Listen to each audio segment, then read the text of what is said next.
waa demandeur muy primature en l'occurrence le premier ministre. waaw primature gis naa ñu weddi nee na ñoom ils n'ont jamais demandé à rencontrer les magistrats je pense que weddi nañ ko récemment la mais bu dee am na man de loolu laa gëm sax gëm naa ne am na parce que ñoom comme ñoom dañoo ay ci communication ay ci bu ñu demee ba sottiwul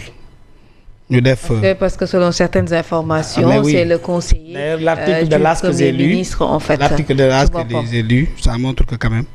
qu'il y a eu ay mouvement ci luy dem ci sens boobu. Bien sûr. Maintenant gis nga Fatima état du yëfu caaxaan rawatina nag réewum Sénégal gii Sénégal nous avons hérité de nos pères fondateurs d'une république. Malheureusement le malheur de ñi nga xam ne ñoo fi falu ils confondent l'État et le régime dañuy def confusion boobu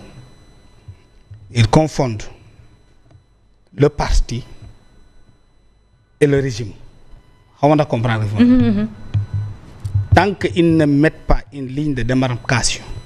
entre ces trois entités le régime l'État et le parti au pouvoir du sotti du mus sotti on va toujours tomber sur ces travers là beneen bi ñun société africaine gii lañ nekk fii lañ bokk est-ce que xam nga lan moo tax bu buur daan wax day am ku toog ci wet gi di jottali wax ji xam nga pour lan la waxu buur day kawe waxu buur dafay am symbolisme day am image peuple bi mënu ko jot nii à l'état brut parce que dafay kawe dafay symbolique dafay imagé waxu kilifa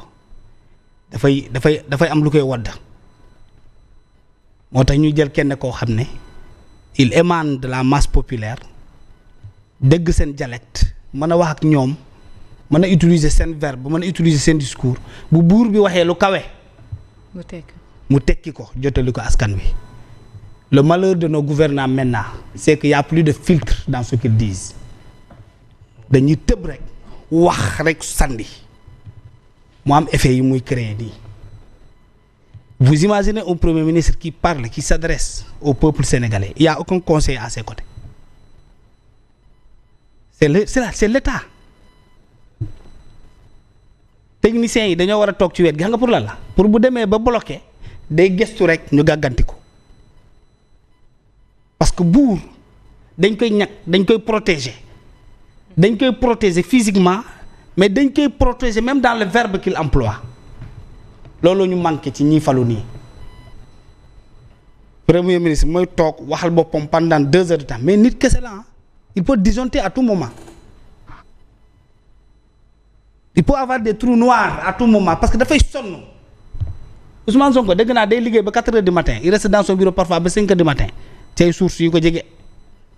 nit kese la du robot du intelligence artificielle doomu aadama la il faut que mu xoolaat sa copie xam ne république bu mu hérité c'est une république organisée avec des pouvoirs distincts exécutif législatif ak ban beneen bi judiciaire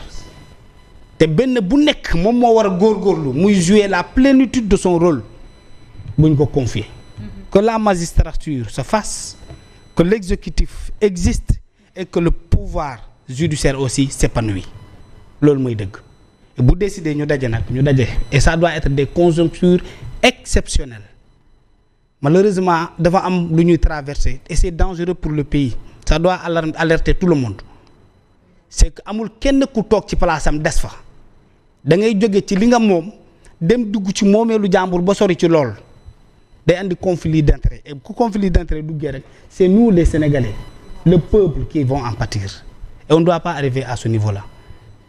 il doit savoir rectifier ba pare xam ne il a la responsabilité de notre État de notre République de notre pays et de notre vivre ensemble maanaam les querelles des mastodontes là ñun bas peuple bi souvent ñun ñoo ciy en pâtir ñoo ciy soddu quand le juge ne se rend pas au tribunal c'est le baadoolo qui est en prison qui va en pâtir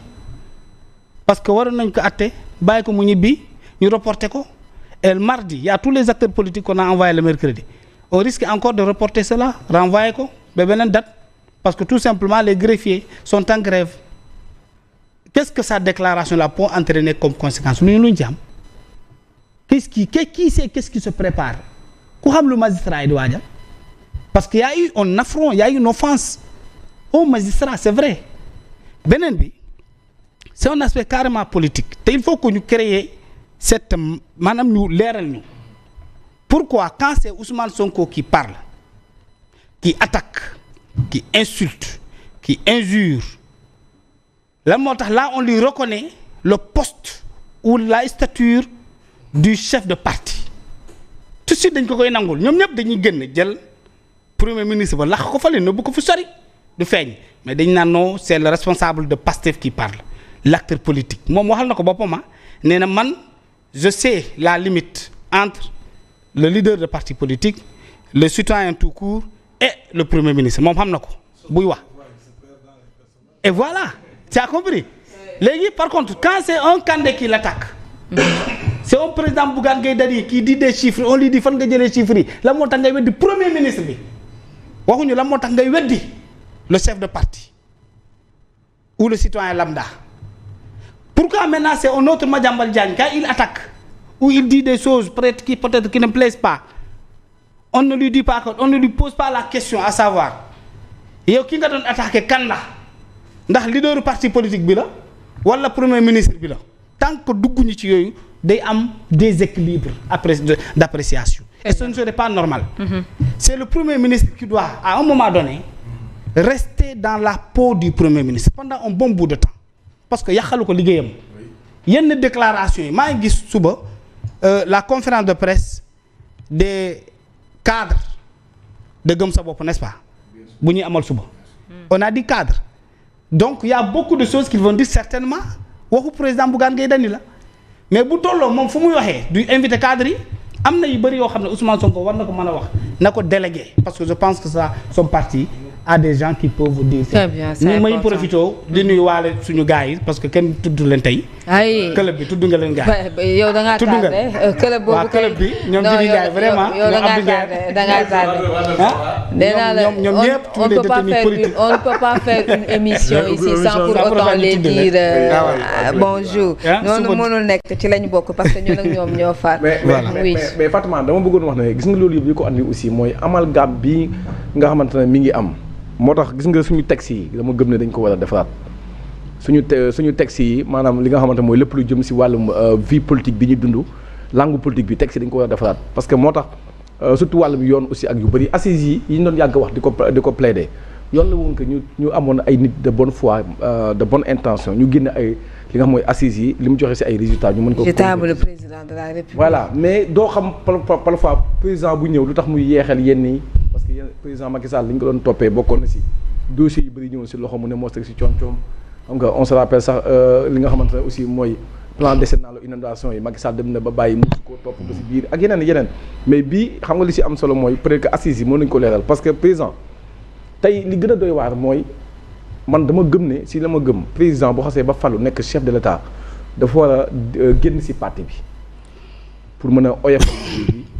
mais aussi pour gën a mën a aussi leeral position. Le président de la République il l'a fait dès le début ah. moom teel naa tekki ndombal tànkam moom ci parti Pastef ah. poste bi mu yoroon waaw loolu laa la wax moo tax man la jëmmal boobu dafa am solo même jàpp naa ne sax xawma ba xam man sama xalaat dina baax wala mais même premier ministre doon na am nu muy mën a gën a séparer wu pour mën a nekk si à l'aise si liggéeyam xam nga tax ma wax ko tey lii nga xamante ne moom la ñuy débat si table bi dafa ñuy andi ay jafe-jafe. parce que tey premier ministre buy wax moom bu ko neexee à l'aise il se dit que kii di wax ni citoyen la kii di wax ni li nga xamante ne aussi mooy benn président parti la mais am na noo koy yow waxee ak moom am nga nooy réagir si ay waxam mais après ñu ne la li nga xamante ne mooy offense sànq bi nga koy wax d'ailleurs bu leen fàtte ne la moo tax léegi mu gën a jafe-jafe bi gën a am. parce que léegi dañoo wax ne dañuy jël pouvoir yu bëri yóbbu ko ci le premier ministre moo tax léegi loo gis rek loo wax rek lu gars yi wax rek ci waxtaan yi ñu ne offense mën na am sax intention bi kiy wax nekkul intention offensée parce que pour man offense day fekk mu ànd ak intention d'offenser mais président Lamine Gueye saa bu ñu toog ci plat da ngay dégg mu la wax mu ne nit day juum nit mën ngaa am traversée de langue wax boo xamante ne peut-être que yow nekkul loolu nga yéene mais tey qui parle et qui ne se contrôle pas alors que peut-être que parti Pastef boo xoolee militant yu bëri bu ñuy wax lu mu leen neex la ñuy waxee c'est-à-dire réew mi nelawuñu